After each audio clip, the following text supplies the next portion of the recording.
Jim Amos, a local photographer who spent 26 years making photographs for the National Geographic Society, wrapped up his recent exhibition at the Queen Anne's County Center for the Arts by giving a tour of all his photographs and telling some of the stories behind the creation of his work. We followed Jim around for the whole 25-minute tour, which includes a Q&A session at the end. He started the tour with the story of how he left his job at the Eastman Kodak Company to become a freelancer for National Geographic. So anyway, along about 1967, I'd been in Maryland for 10 years, and I realized there wasn't much future for me at Kodak. They had offered me a job in New York City calling on the top illustrators, but they didn't want to tell me what they were going to pay me, and I wasn't inclined to go to New York City without knowing what I was going to be paid. So I didn't go, and as a matter of fact, they didn't find anybody else to go under those circumstances either. So anyway, I decided that I would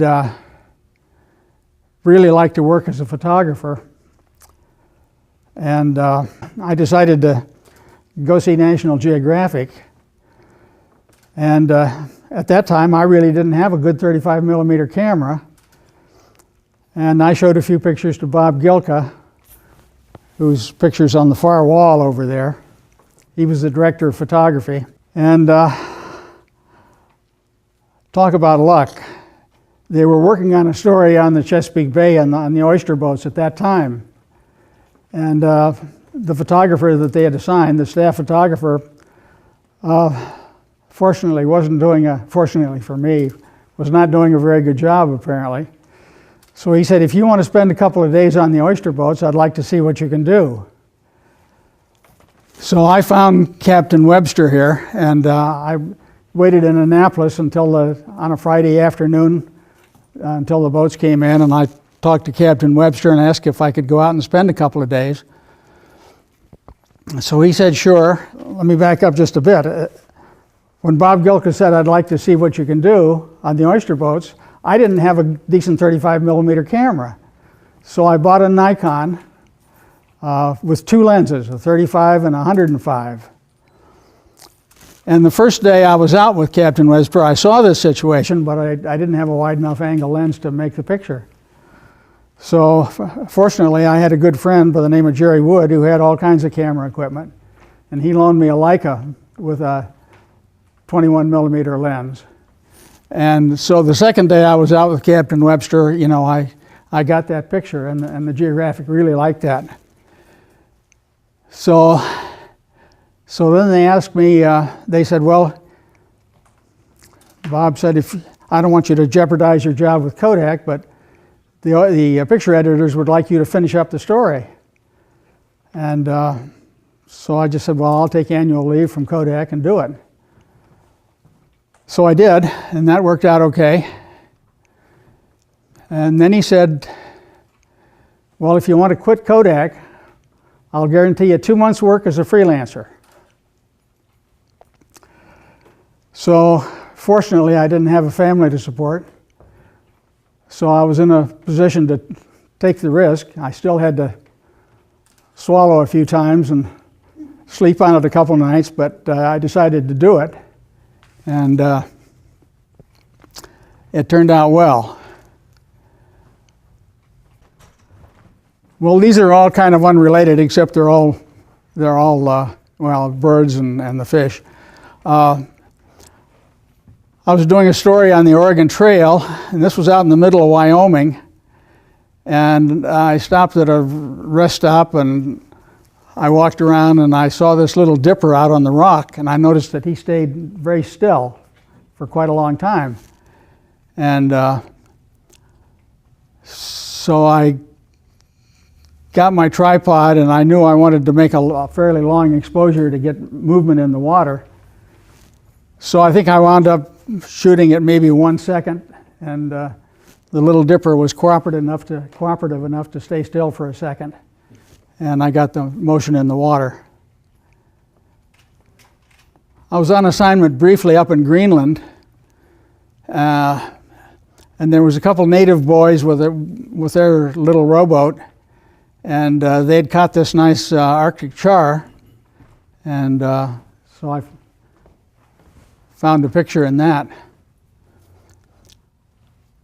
One of my assignments was Chincoteague, Virginia, and I went down the first time in the middle of a snowstorm, and on the first day there I made a couple of decent, pretty good pictures. That's one of them. I found the geese flying in this snowstorm.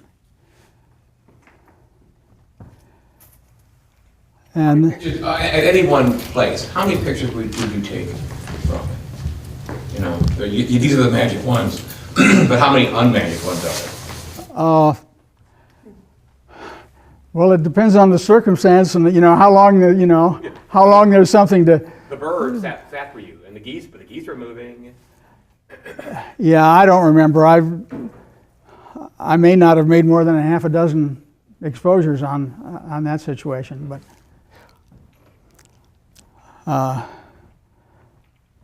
And something like this, I think I made 2 or 3 frames, but this was in Easter Island. Do you all know where Easter Island is? Probably. I didn't know when I got the assignment. Is that local? No. No, that's down in the South Pacific. And I was up on a cliff, and that's a great frigate bird. The color, what kind of film do you use? The colors are just so gorgeous. What do you use? What film? Oh, a variety of film. When I was with the Geographic, I used Kodachrome whenever I could. Unless I needed a faster film. Right. Yeah. Do you print your own work? Pardon me? Print your own work? Yeah, these are all. I've printed all of these. Wow. This is probably one of the more recent pictures, and that's made on a digital camera. I made a trip to just on my own to the Czech Republic and Austria about 6 or 7 years ago. And in Prague, I found these 2 waitresses taking a break. The picture of the World War I vets was made in northern Michigan, in the Upper Peninsula. And I was just lucky that someone there told me about this group. And I decided it was worth making a project out of. And they met frequently. And so I decided I wanted to do it on 4x5 film. And I didn't have enough lights to light it for 4x5 film, so the Geographic sent a man out with some big lighting units, electronic flash lighting units, and we made an appointment, and that was shot on a 4x5 camera. So that was a production photograph.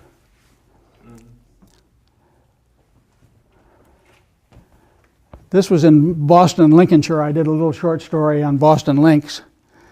And I hung around this pub one night, and I didn't know this was going to happen, but I was ready when it did.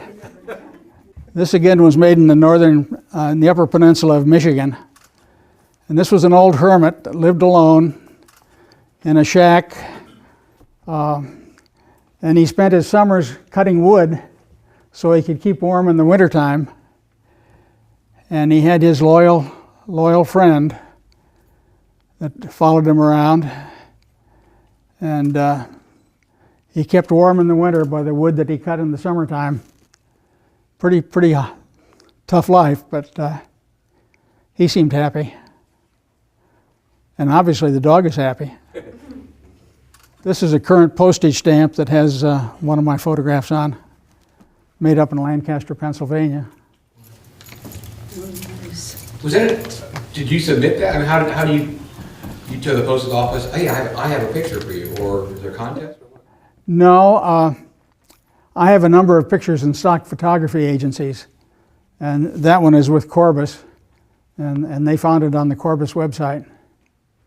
The post office did. Truthfully, it's not a very good picture for a postage stamp. Wow.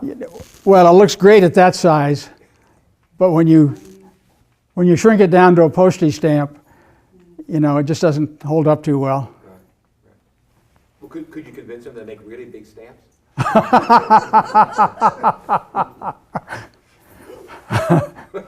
But would you like to do that?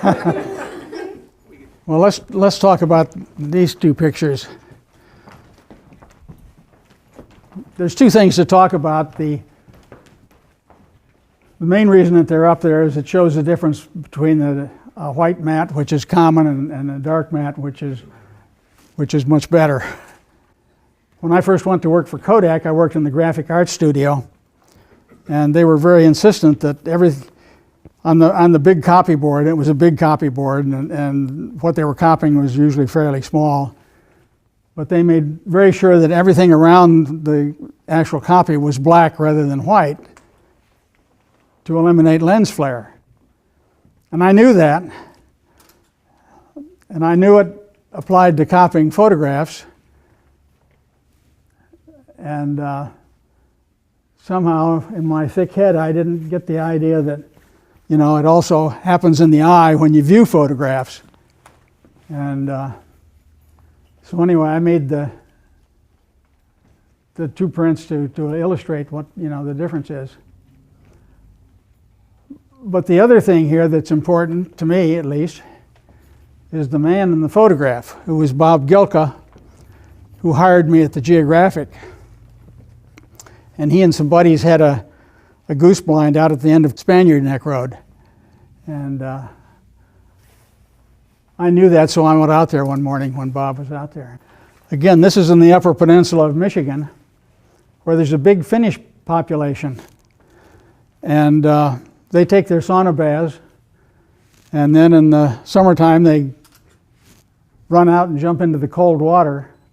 And this little body of water is connected with Lake Superior, so it's cold, believe me. Mm-hmm. And I decided if the girls did it, I could do it too. So. Where's that picture? Anyway, that's the story on that. Again, that's Michigan. That was in a state park in the upper part of the Lower Peninsula. One of the really good assignments I had, and it happened fairly early on in my career at the Geographic, I did a story on the Channel Islands in the English Channel. Those islands are Guernsey and Jersey and Sark and Alderney, and there's a couple of little ones. But anyway, that's, as you can tell from the cow, that's on Guernsey.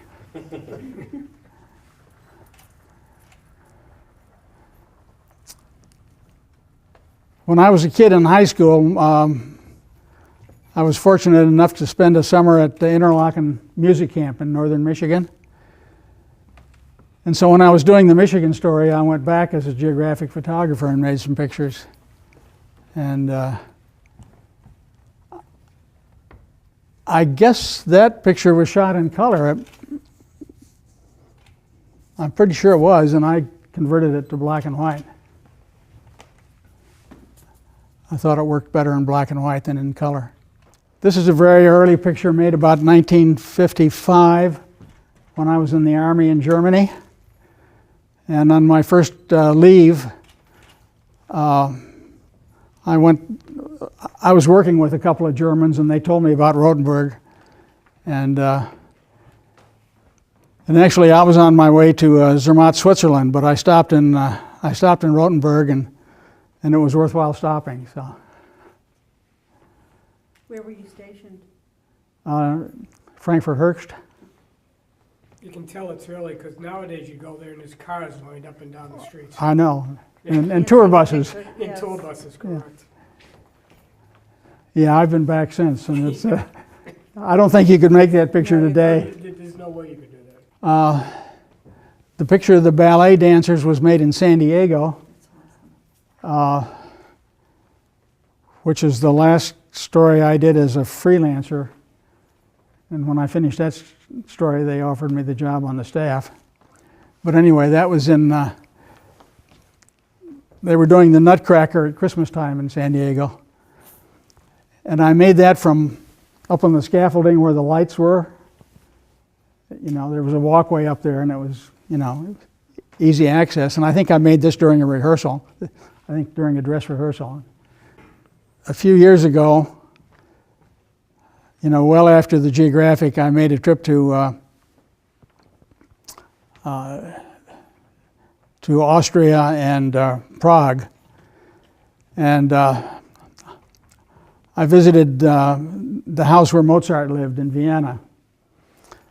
And I really didn't see any pictures, and I was walking out the door and I turned around and looked back and I saw that.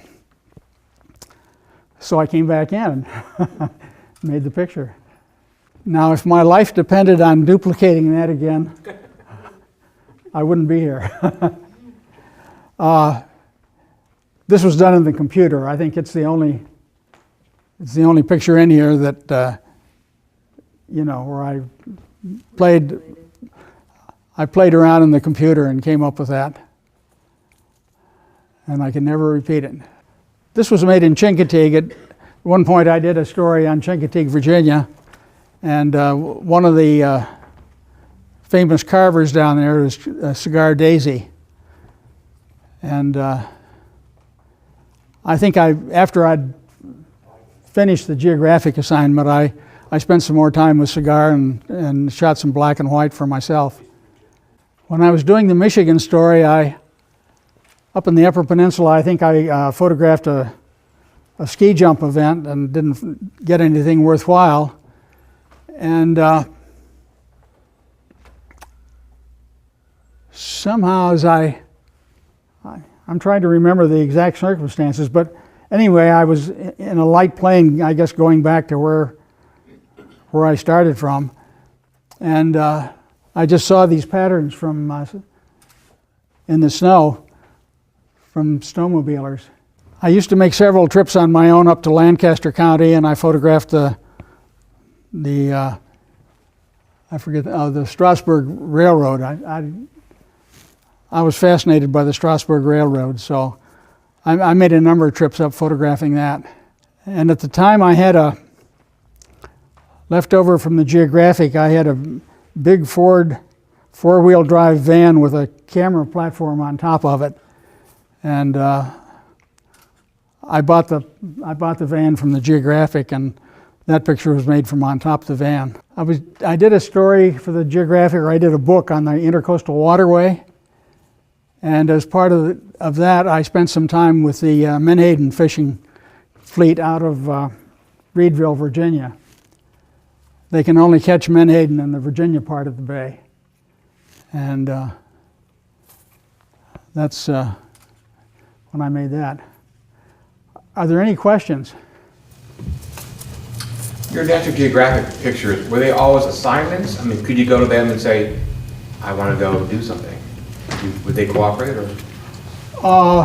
Well, you could propose stories, yeah. And a lot of stories came about that way. I don't think I ever proposed one, but... The other photographers. So you proposed the naked ladies one? Or no? And other shots from and then other shots would end up from, like, the duck carving one. Could be used for anything else, yeah. I'm sorry, You said you took some shots for yourself, right? Did the end of the shot you took for yourself end up in the magazine? Or anywhere else published? Well, yeah, after I left the Geographic, I put them with stock photography agencies, and so they're still being sold. Sure. So you have the rights to the photographs you took even though you were working for them?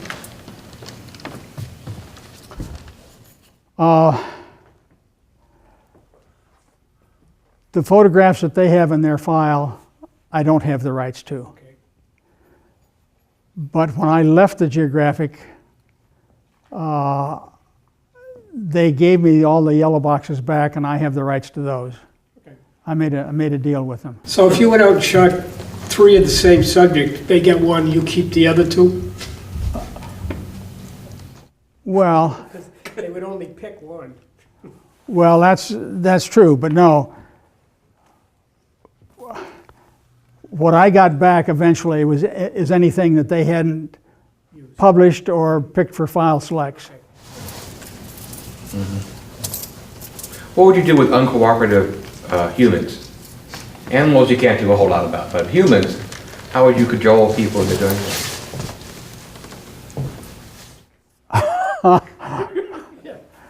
Well, I don't know. I guess if people didn't want to be photographed, you know, they don't want to be photographed, and you can't force them. So if they're not cooperative, you forget about them. A lot of them today put their hand out Yeah, when you want to take a Yeah. picture. Yeah. I didn't run into much of that. Because the Amish don't want to be photographed, right? Yeah, generally that's true. But there's a lot of photographs of Amishmen. So. What was the most fun you ever had? What was your perfect assignment? Your perfect assignment and a set of photographs. Well, I guess the story on the Channel Islands stands out. I had fun doing it, and it really turned out well. This is sort of a dumb question. Do you know a good photograph? Do you know if you take 15 photographs, do you think number 8 was really good, or you really have to go back and look at it later? Oh no, you know, when I made a really good photograph, I was pretty much aware of it at the time. Yeah, I can't think of any times when I made a photograph and didn't think much of it, and then when I saw it, said, "Oh, that's great." You know, that didn't happen. If I made a fine photograph, I usually knew it when I made it. At your house, what photographs are up? I don't have a single photograph in my house. Well, I do. I have one. I'm sorry, I've got one. There is one.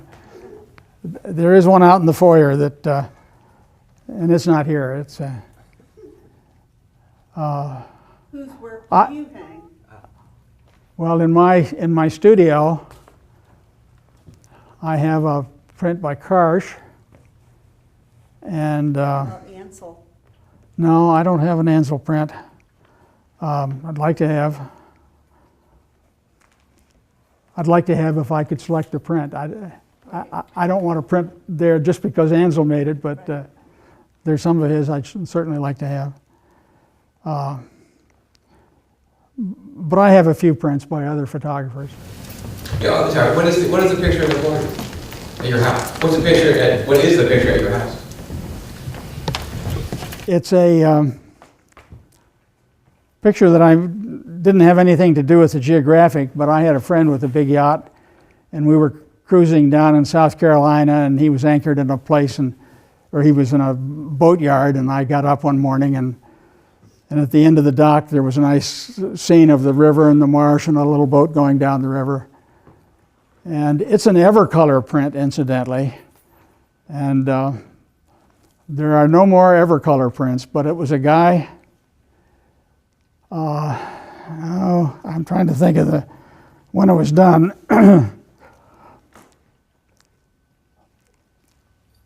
Have you ever heard of the Carbro process? Well, you've heard of dye transfer probably. Everybody nod. Yeah.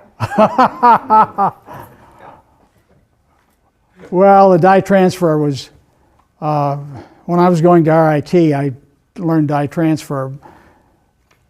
But you made matrices, which were gelatin relief images, and dyed them in the different dyes and then transferred them one on top of the other. But before that, there was what was known as a Carbro process, which was done with carbon pigments. And the prints were it was very expensive, even at the time. But the prints were beautiful and very permanent. But then there was a guy by the name of Bill Nordstrom that developed a modern high-tech carbon pigment process. And the prints were gorgeous, and they'll last forever, but they were very expensive, And when the cheaper printing methods came in, the his prints, and what do you call them? Evercolor prints. They disappeared, but I have a few of them, and one of those is the one that's on our wall. Did you have a heck of a photo lab at home? Where did you do your developing? Yeah, I have a separate. I have a separate building that's a studio. Okay. Where I have a studio and I have a full darkroom, which I'm in the process of dismantling. But it's where I do most of my computer work. And any other questions? Thank you very much. Thank you. You're welcome. Thank you for coming. Okay, that just about wraps up this video. If you want to go online and learn more about Jim's photographs, you can go to jamesLamos.com. And if you want to support or learn more about your local arts council, you can always visit their website at artsforyou.info. Thank you for watching.